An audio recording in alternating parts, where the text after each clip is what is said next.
you ready? It's the Roundtable with me, Robert Bannon.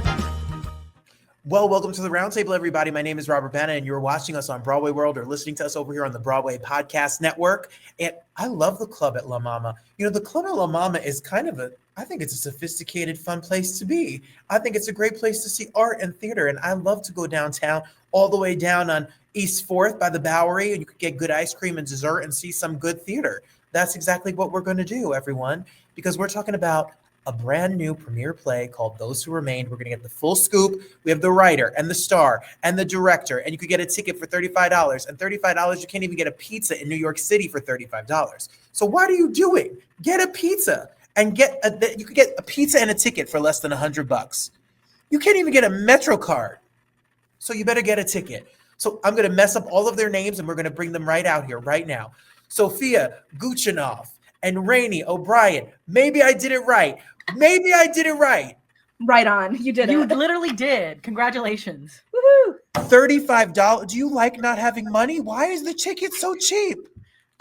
Because we want to keep it accessible, because La MaMa is all about, you know, giving a voice and letting people come to the theater who might not normally afford it or be able to. So it's really special. And my goal is to reach as many people as I can. So there really is no excuses. And if you're a student or if you're a senior citizen, it's actually only $30. $30. Yeah. Crazy. My socks cost more than $30. I know. Mine too. In this economy, there's no reason you shouldn't. Eggs are $30. Literally, bird flu. Tell me about it. So May 8th to May 18th, and it's Thursdays, Fridays, Saturdays, and Sunday afternoons. And you can go to lamama.org, and the link will be below us. So Sophia, tell us, how long have you been writing this before we get to Rani, who's going to tell you what to do and how to act on stage? Sure. So I've been working on this show since around 2022, but La MaMa found me, and I first started my relationship with La MaMa in 2021, and now it's 2025. So it's not overnight, you know. Absolutely. And what I found fascinating about you, it says on your information in your press release that you, being an activist and an actor and an artist and all of those things, what I love about it is you have a story about a Mongolian and Italian heritage. And my mom is Italian, my dad is Irish, not as fun as Mongolian. But still, and you talk about religion and growing up with multiple religions, and I get that a lot. My brother, we were raised Catholic, and he just married my sister-in-law, who's Chinese and Buddhist, and they're raising my new niece and navigating the culture in the world. So, what is your history? What is the show about? Well, I am your niece, so there we go. Obviously, that's it. Cora Rose meet Sophia. Sophia meet my niece, Cora Rose. Nice to meet you. Welcome to our world. The show is about so many things, but I can give you a few keywords / themes.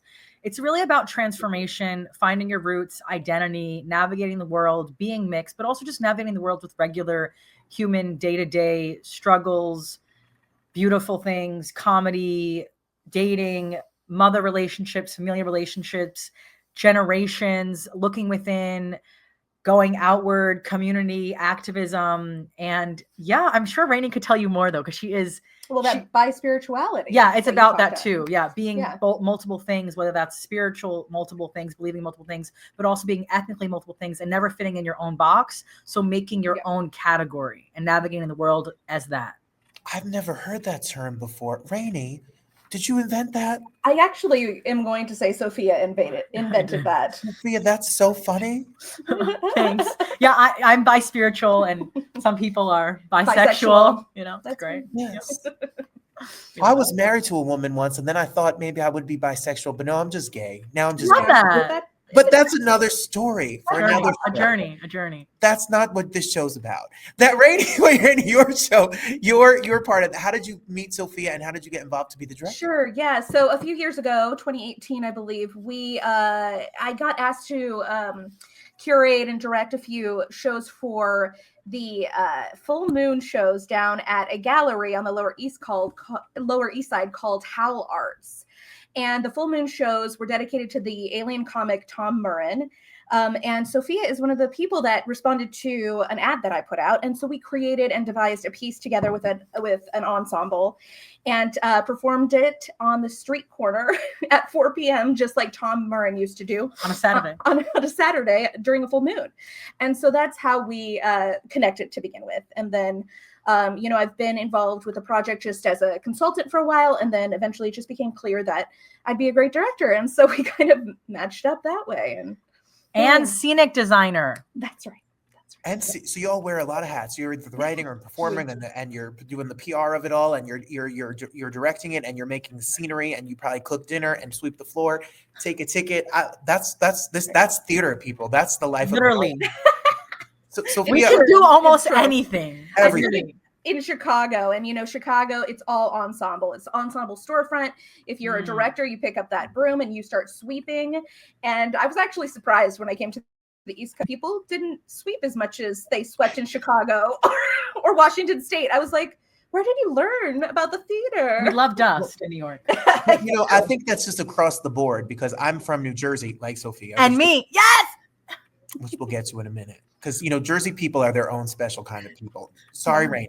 100. That's in the show as well. Yes, you're gonna love it. And I'm married. My husband is from Detroit. I'm in Detroit right now. Right. And the Midwest has a whole other vibe than East Coast. And Jersey is. They're much nicer. We're not as nice. Sophia, we're real. We're just real, is what we are. Amen. I hear. So, where in Jersey are you from? So, I grew up in Ocean Grove, and then I went to high school in Red Bank, and now my parents live in Long Branch. So just beach area, like Central, because Central does exist. Yes, not South. I believe that. It is pork roll, egg and cheese, not Taylor ham. Thank you very much. That's wrong. But besides that, that's a different part of New Jersey. So that's wrong. So Sophia's from South Jersey and and fancy Jersey.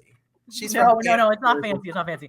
But Bruce Springsteen. It's like that area. Red Bank is fancy, everybody. And there's different. It depends on what side of the train tracks, actually. And Long Branch is fancy. If you're going to go to the beach and you don't want to be with all the mess, then you go to Long Branch. That's what you do. You go to Avenue. You have a fancy lunch. You have go to Stewart's Root Beer across the street. I'm Pure Village. Yeah, I love it. Pure Village is nice. My parents do not live in Pure Village. It's nice. I am from Fort Lee, New Jersey. So I'm right over the George Washington Bridge, hence the Taylor ham. But that's okay. We could still agree. Yeah. I can see Fort Lee from my house now. See, and I could see you from my house then, because I walked the George Washington Bridge. So you're in Washington Heights. Well, I'm a little bit north. I'm near Riverdale. So where the East and the West River meet. So I get Sophia's story before I even seen the show, but you don't, which means you need to get a ticket because you're going to get this. So how long have you been Is it funny? Is it heartfelt? Are we going to cry and laugh, and we're going to all see ourselves, no matter what our religious backgrounds are? So I think that people are really going to laugh a lot, and they might cry. You're really going to be taken on the journey of being human. It's absolutely true, and especially from like a quarter life's perspective, but kind of traversing that boundary into what is it like to be a whole human without everything that you carry with you, right? So there are a lot of moments that are multimedia experiences of performance art pieces that Sophia has created over the last couple of years. And as she's kind of gone through this journey herself, and then there's a moment where we get to go on a very psychedelic type journey, but it's really a self-expansion journey. And I'm going to say that ayahuasca might be involved. Oh, okay. Well, then we're going to have to buy a ticket to find out. That's right. But don't... A little audience interaction, but not so much that you're forced into it. All right. Okay. I was going to say, don't do it before the show, because I don't. No. Come sober to the show, please. Come sober to the show.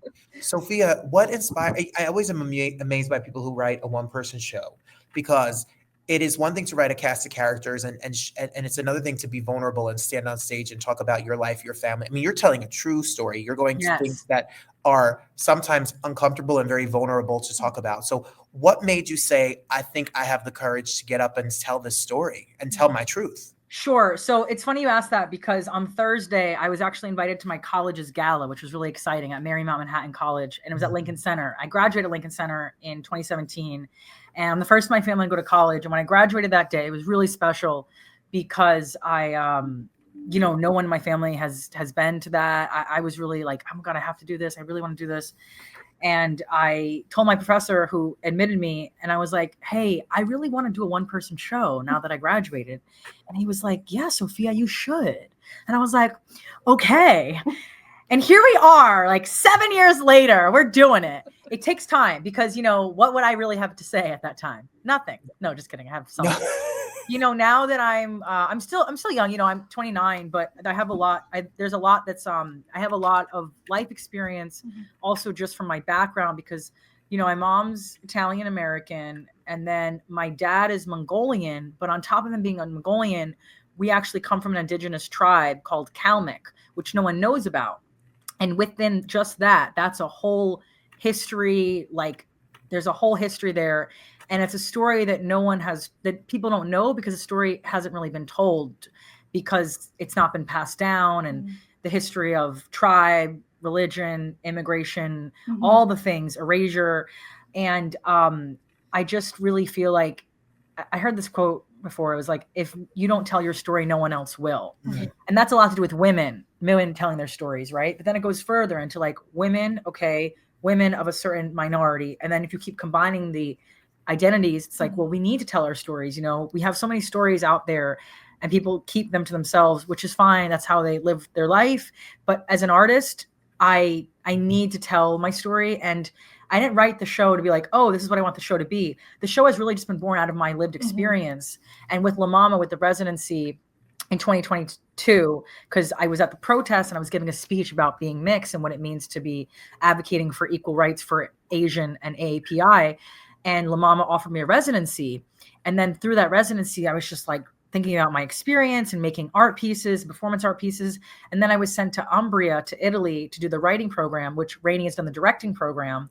And then I kept writing. And then I kept living and just going within. And I just had a show. So that's how it happened. Something that I really love about you is you've created throughout different points in your life. And so all of that is encapsulated here rather than being like a retrospective. Yeah, there are actual lived moments where it comes from her perspective of that current time, and that can often be very vulnerable. Yes. And when you look back on it, you're like, oh, maybe we should change this, but no. And I think that's one of the things that's really important to take away from this is that idea that, one of the most revolutionary things we can do right now is create.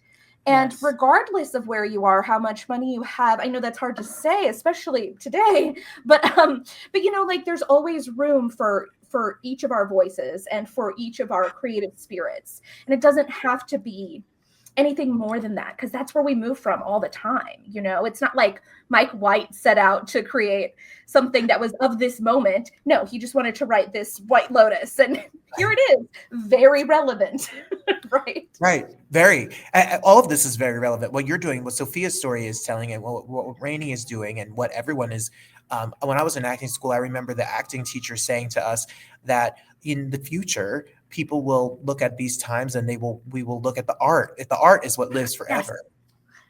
I so much agree with that. So I did my activism and research on art as protest in college and performance art and experimental, but I also studied neuroscience in college as well as acting.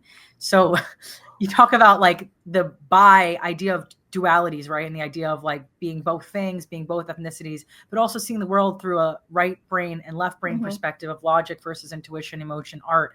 And that is really how I see the world. Like I try to be balanced about it.